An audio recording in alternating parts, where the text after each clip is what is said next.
Good morning, friends. Welcome to my kitchen. Today I'm going to make coffee cinnamon knots. I need an apron. I'm in the mood for fall already. Isn't that crazy? I love fall. It's my favorite season. Well, let's do that one. I have so many to choose from. But we will pick my kitty cats.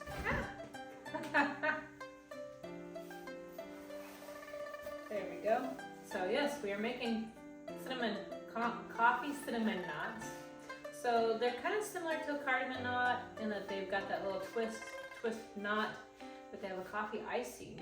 And I don't make my dough, well, I make it from scratch. I just don't do all the work from scratch. Putting some of it in my bread machine, and that's how we'll start. And then we'll go from there. So I need to fix this pocket though. It's a unipocket. I don't really want a unipocket. I'm going to have to put a stitch down the middle so I can at least have two pockets instead of like a unipocket. So anyway, let's go get started on some coffee cinnamon knots, shall we? I am using my bread machine because why go to all that work if the machine can do it for me?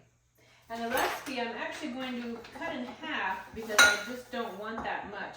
Sometimes, you know, I just want it for a little bit because my tastes and flavors and desires and cravings change. So we're just making a half batch. So for the half batch, I have a half a cup of milk I'm going to heat in the microwave. Then we're going to add 2 tablespoons of butter. And I will wait for the milk to get done to add that. I can add the other, let's see, I can add my salt and my brown sugar. But you don't want to add the flour, at least for a bread machine. Mine goes dry ingredients on top, followed by the yeast and all the wet on the bottom. But the sugar and salt, it's okay to have at the bottom. 1/4 of a teaspoon of salt.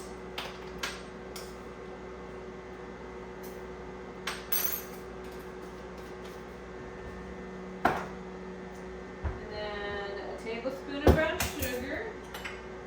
Now I'm using my dark brown sugar.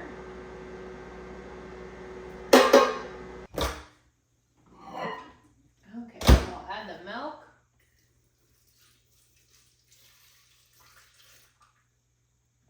Actually, I don't have milk. I'm using half and half because that's what I have. It calls for 3 eggs, but you can't kind of half an egg. So I'm going to do 1 whole egg and the white of the other egg. Whole egg.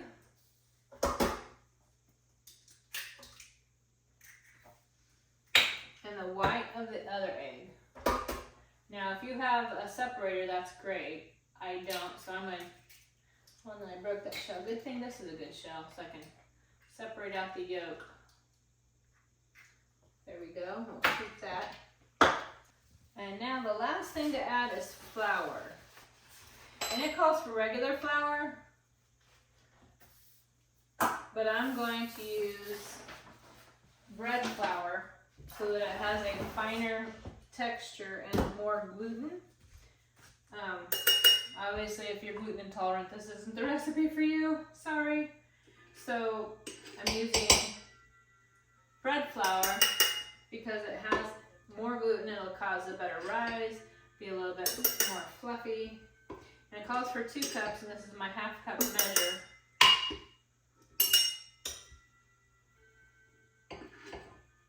There we go. And make a little hole. I wanted to make a little center because that's where the yeast is going to go. And then it calls for 1 packet of yeast, which is about a tablespoon, so I'm going to do a half a tablespoon. Actually, what I'm going to do is 2 teaspoons of yeast. There we go. Now we're going to set this on dough cycle. It's going to do its thing for an hour and a half, and we'll go do something else. I think I'm going to go read my book, and then we'll come back and we'll make the rest of it. And we'll put in the filling and make the knots. It will rise again and go in the oven. Then we'll be able to bake it, glaze it, and have some tea time. Well, the bread dough is done, so I'm going to mix up the part that goes in the middle And then we'll roll out the dough and carry on. So in the middle, this calls for filling. It says brown sugar, cinnamon, and butter. But I'm gonna also add some cardamom because I like cardamom. And I'm gonna add the molasses powder. Now I don't know if you've watched my other videos, but I've used it before because it's kind of like a molasses. Give me a spoon here. It's like if molasses and brown sugar had a baby, it would be molasses powder. And you can make it without this, just leave it out. Same with the cardamom and just use the butter, cinnamon, and brown sugar.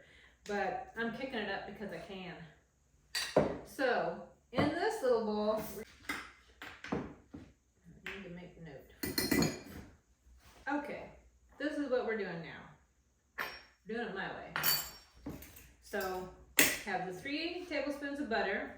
Have a 1/2 cup of brown sugar. You gotta stir those together. And then, looks like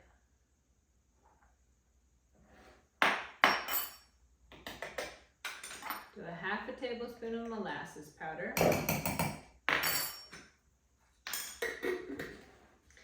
Do a teaspoon of cinnamon.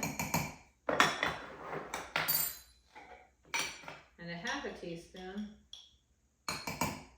cardamom. So we're gonna mix this all together.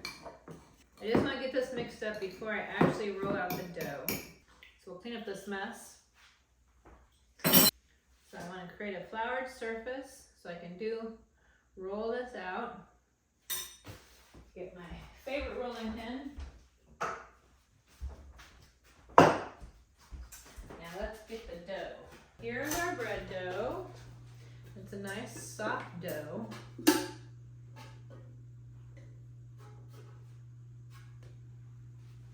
I'll sprinkle a little bit more on top. We want to roll this into a rectangle because it's going to be similar to making cinnamon rolls, but not quite. Let's get this out of the way. And it's a nice soft dough, has great elasticity. And we want to get it about 1/4 of an inch thick. So doesn't have to worry so much about like size, but just the thickness. Although you do want a rectangle, you want it longer than you don't want it to be a square. Now I'm going to prepare the pan that we're going to put them on.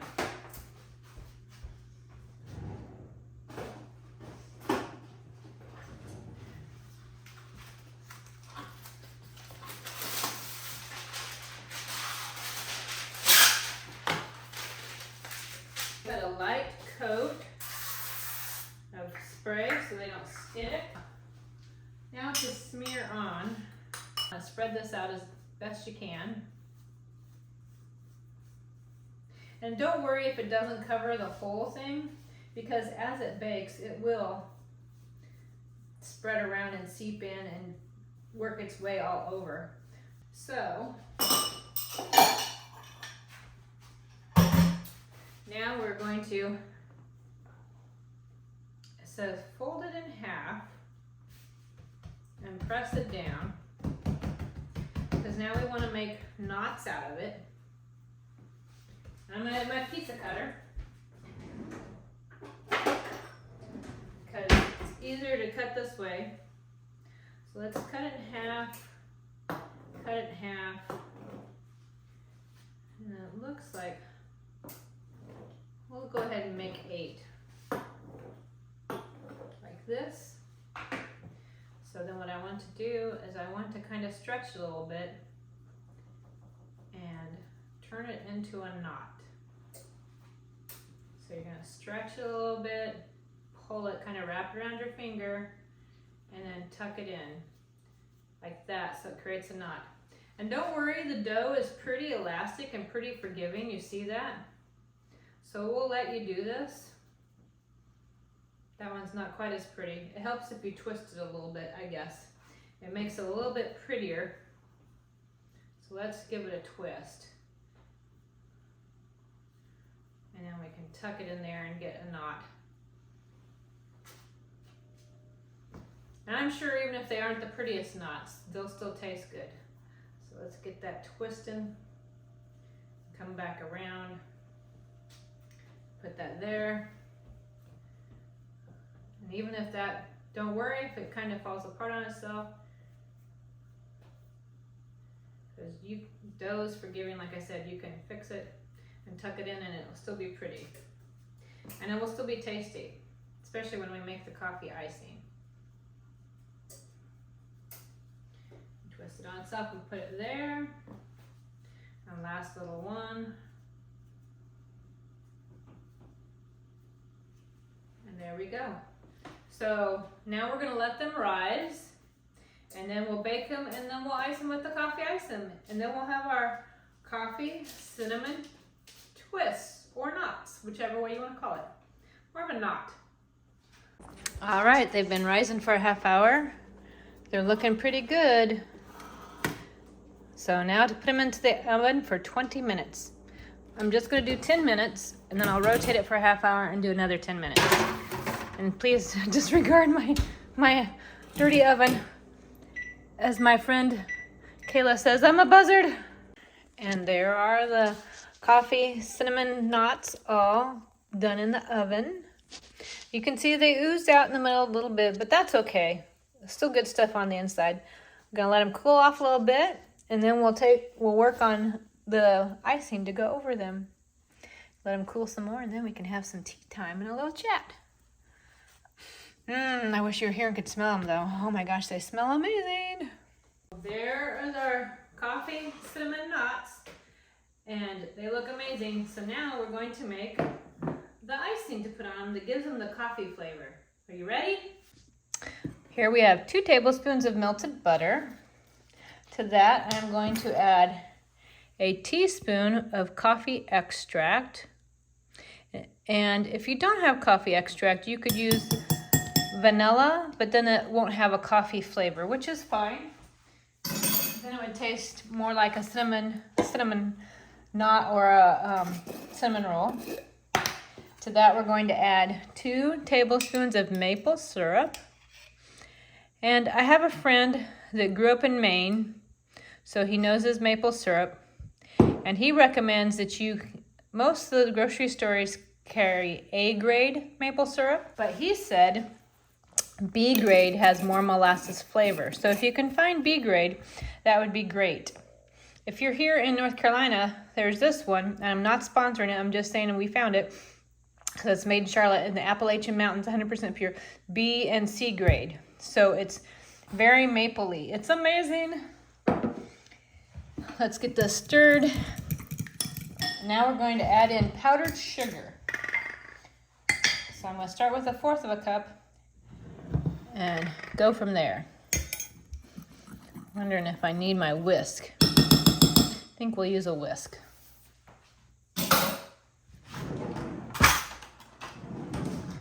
There we go. Another 1/4 of a cup.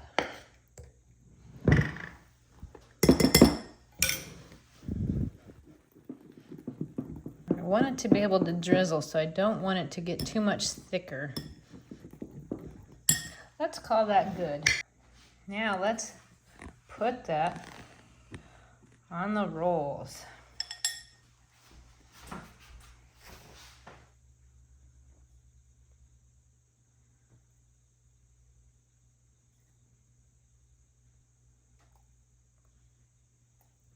I try and get all of it on there first and then go back and fill it in with any extra, because you don't want to put it on so heavy that you don't get all of them. I could use a spoon.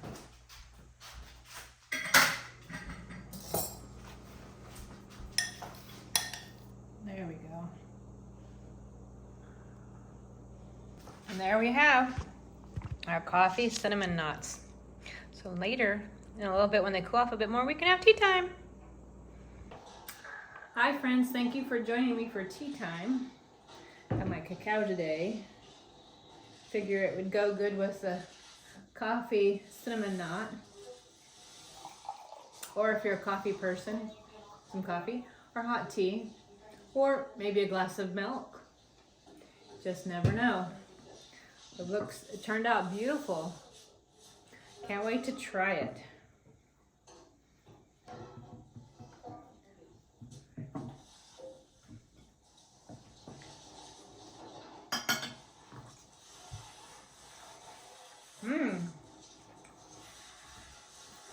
Yum.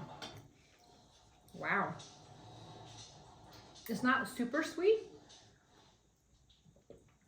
but it does have that nice hint of sweetness, and definitely the maple, the coffee, the molasses, the brown sugar, it all plays so well together with the cinnamon and cardamom.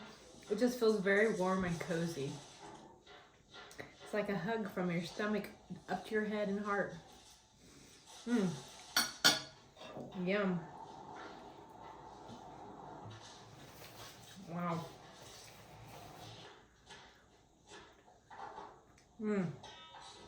Yum. You know, these knots kind of remind me of myself sometimes, because sometimes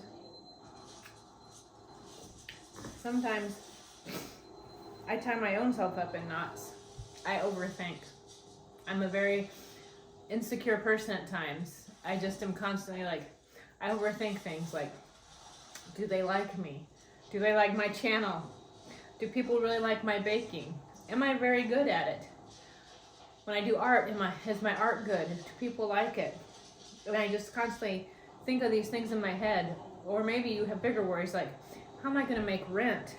How am I going to afford groceries?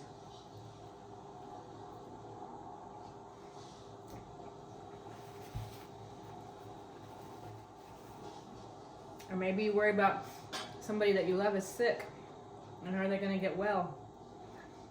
Or, you know, someone passed away, and can you really hope that you'll see them again someday? Was that really true?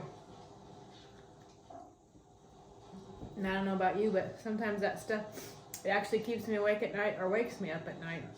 And I just get so worked up and so anxious and so concerned. But you know, God says, if you have any kind of trouble in your mind, give it to God. He promises to take care of you. That's 1 Peter 5:7. That we can cast our burden on Him, that He will carry those burdens, that He will take care of that for us, so that we don't have to be alone or do it ourselves.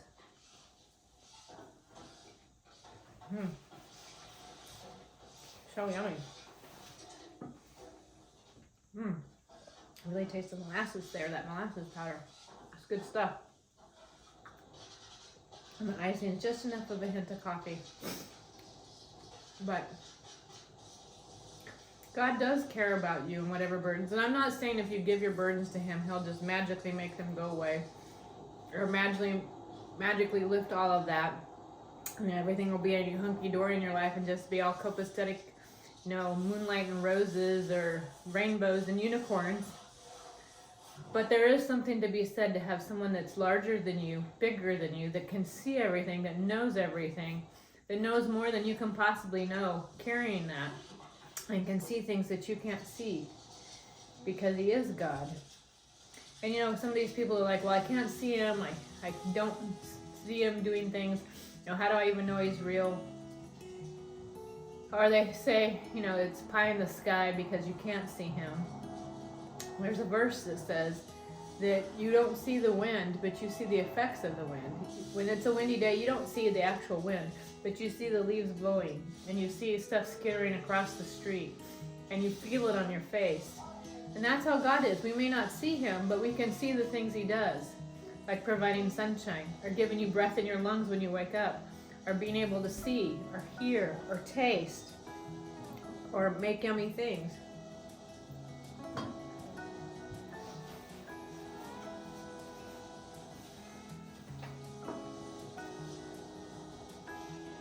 Or maybe He does answer those prayers that you have, those deep, dark secrets in ways that you never expected. And He answers them with a yes. But sometimes it's a no, and sometimes it's a wait. And because we're not God, we can't see any of that. But I can promise you this, if you come to Him with your burdens and say, please help me, comfort me, take these, they're just too much for me, He will give you peace. He will take those burdens and help carry them with you. It's much like a little kid trying to cross the street, and you have this big suitcase, and you hand it to the child and you say, here, carry this. And the child's like, the suitcase is as big as me. I can't carry it, it's too much. It's too heavy, it's too big. And God comes alongside and says, here, let me help you. And he carries it for you so that you can get across to where you're going. That's what he does. Because he sees us as his children and he wants to love us and care for us. But we have to let him, because he's a gentleman. He's not going to force himself on you. He wants you to invite him in and invite him to carry those burdens for you. So you don't have to be all tied up in knots. Although this is a good knot. It's a very good knot. Yum.